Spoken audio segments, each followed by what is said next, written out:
Halo, selamat malam guys. Kami dari kelompok 2 ingin mempresentasikan untuk hasil diskusi kami untuk mata kuliah dari analisis sekuritas dan portofolio.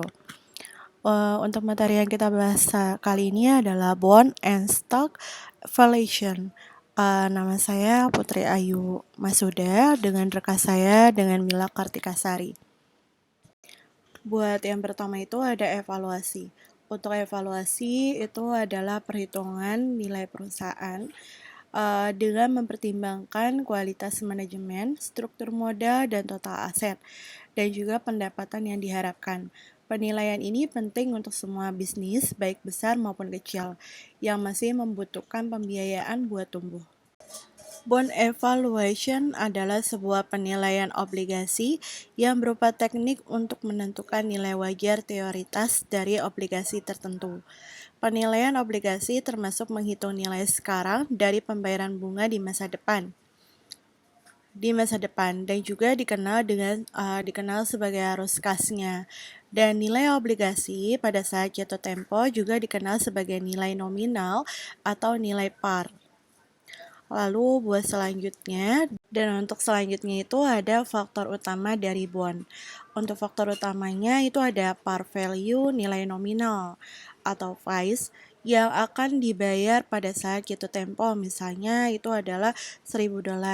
Lalu ada kupon interest rate yang dikalikan dengan nilai pari untuk dihitung bunga dalam dolar. Umumnya tetap besarannya. Lalu yang terakhir itu selanjutnya itu ada maturity. Untuk maturity adalah jumlah tahun sampai dengan obligasi dibayar menurun. Dan untuk selanjutnya itu ada issue date. Untuk issue date itu adalah tanggal ketika obligasi diterbitkan.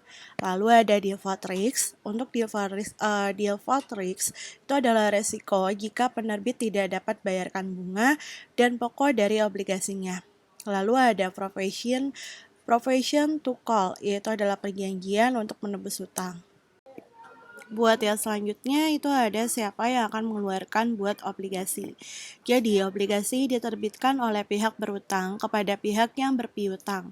Penerbitan obligasi disertai dengan perjanjian untuk membayar kembali pokok utang beserta dengan kupon bunganya pada waktu yang ditentukan. Penerbitan obligasi bisa disebut dengan penerbit dari obligasinya itu, maksudnya penerbit dari obligasinya bisa disebut dengan debitur. Sedangkan untuk pembeli obligasi disebut dengan kreditur atau investor. Sesuai dengan klasifikasi dari obligasi itu ada treasury, lalu ada federal government, corporate, lalu ada corporation, municipal, lalu ada local government, ada forage, lalu ada foreign government atau corporation. Dan buat selanjutnya itu ada jenis dari obligasi. Untuk obligasi treasury atau treasury bond disebut sebagai obligasi pemerintah yang diterbitkan oleh pemerintah federal. Lalu ada yang namanya obligasi perusahaan, yaitu adalah corporate bond yang diterbitkan oleh perusahaan. Dan juga ada obligasi municipal atau municipal bond yang diterbitkan oleh pemerintah negara bagian dan lokal. Dan yang terakhir itu ada obligasi asing yang diterbitkan oleh pemerintah asing atau perusahaan asing. Untuk selanjutnya itu ada karakteristik dari obligasi. Itu yang pertama ada nilai nominal atau nilai pari, lalu ada suku bunga, dan juga ada tanggal jatuh tempo. Hak untuk provisi penarikan, tanggal penerbitan, lalu ada peringkat risiko, dan ada penyisian dana untuk penarikan. Dan untuk yang lainnya itu ada convertible bond, warrant, income bond, lalu ada index, lalu ada purchasing power, terutama itu untuk di daerah Brazil dan juga Israel. Dan untuk metode valuasi obligasi yang umum digunakan. Yang pertama itu ada metode diskonto arus kas atau yang disebut dengan DCF. Yaitu adalah metode ini menghitung nilai obligasi dengan menghitung nilai sekarang dari aliran kas yang diharapkan dari pembayaran bunga dan pengembalian pokok. Lalu ada metode harga wajar.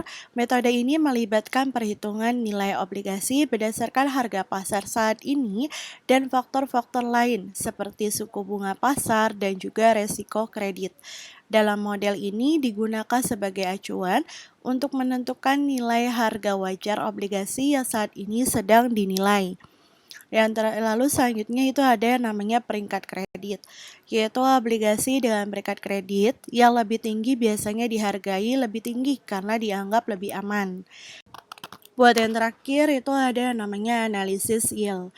Untuk analisis yield itu adalah melibatkan perhitungan dari yield to maturity atau YTM atau dengan yield to call atau YTC. Obligasi yield dapat digunakan sebagai indikator nilai relatif obligasi dan membandingkan potensi pengembalian dengan obligasi lainnya atau instrumen dari investasi lainnya. Jadi untuk kesimpulannya, penilaian obligasi merupakan suatu proses yang sangat krusial dalam memahami nilai intrinsik maupun potensi investasi dari instrumen pendapatan tetap ini dengan memperhatikan faktor-faktor yang mempengaruhi penilaian dan menggunakan penilaian yang tepat. Investor dapat membuat keputusan investasi yang lebih baik. Selanjutnya, saham preferen atau preferred stock. Saham preferen adalah jenis saham istimewa yang memberikan prioritas kepada pemegangnya atas aset dan laba perusahaan. Sifat saham preferen adalah kombinasi antara utang dan saham biasa. Perbedaan dengan saham biasa yang menerima dividen dari performa perusahaan, jika di posisi untung saja, pemegang saham preferen memiliki hak untuk selalu menerima pembayaran dividen. Jumlah dividen yang diterima pemegang saham preferen adalah tetap. Jenis dari saham preferen adalah yang pertama, saham preferred kumulatif, yaitu saham preferen yang apabila dalam 1 tahun perusahaan tidak memberikannya dividen, maka dividen akan diakumulasikan ke tahun berikutnya. Yang kedua ada saham preferen partisipatif, yaitu pemegang preferred saham yang memperoleh dividen yang tetap jumlahnya, namun juga ikut ambil bagian dalam mengambil keuntungan perusahaan apabila melebihi persentase tertentu dan juga akan mendapatkan bonus dividen jika perusahaan berhasil mencapai tujuan target yang telah ditentukan. Cara menghitung saham preferen yaitu pertama-tama perlu mengetahui beberapa informasi yang diperlukan seperti tingkat dividen saham preferen, harga saham preferen, dan tingkat suku bunga bebas risiko. Setelah itu, mengaplikasinya menggunakan rumus yang disebut rumus Gordon untuk menghitung nilai saham preferen dengan cara berikut. Nilai saham preferen sama dengan tingkat dividen saham preferen dibagi dengan tingkat suku bunga bebas risiko dikurangi dengan tingkat pertumbuhan dividen masa depan dan dianggap tetap. Di sini juga ada saham biasa atau common stock. Saham biasa adalah surat berharga atau sertifikat sebagai bukti atas hak-hak dan kewajiban penyangkut andil kepemilikan dalam suatu perusahaan. Pemegang saham biasanya memiliki hak yang dapat mempengaruhi kebijakan korporatif dalam pengambilan keputusan melalui voting.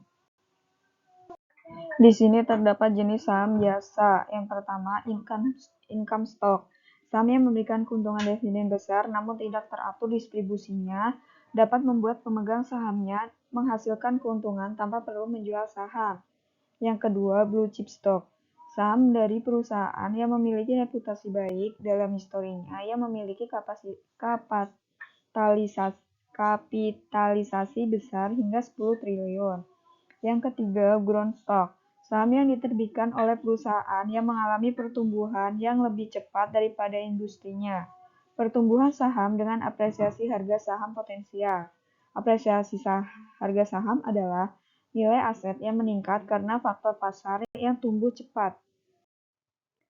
Yang keempat, cyclical stock. Saham yang sangat dipengaruhi oleh kondisi makroekonomi akan menanjak naik nilainya saat ledakan ekonomi, namun cenderung turun selama resesi. Yang kelima, defensive stock. Saham yang mampu mempertahankan nilainya selama resesi terjadi. Saham dari emiten yang memproduksi produk kebutuhan harian atau primer seperti makanan dan minuman serta obat-obatan. Yang keenam, emerging growth stock. Saham yang memiliki nilai lebih stabil dan berasal dari perusahaan kecil. Saham ini stabil karena tidak banyak terpengaruhi kondisi ekonomi yang turun maupun naik. Yang ketujuh, spekulatif stock. Saham yang memiliki risiko tinggi akan menawarkan pengembalian sehingga signifikan. Tingkat fluktuasi tinggi biasanya dimanfaatkan para trader saat trading untuk mencari capital gain.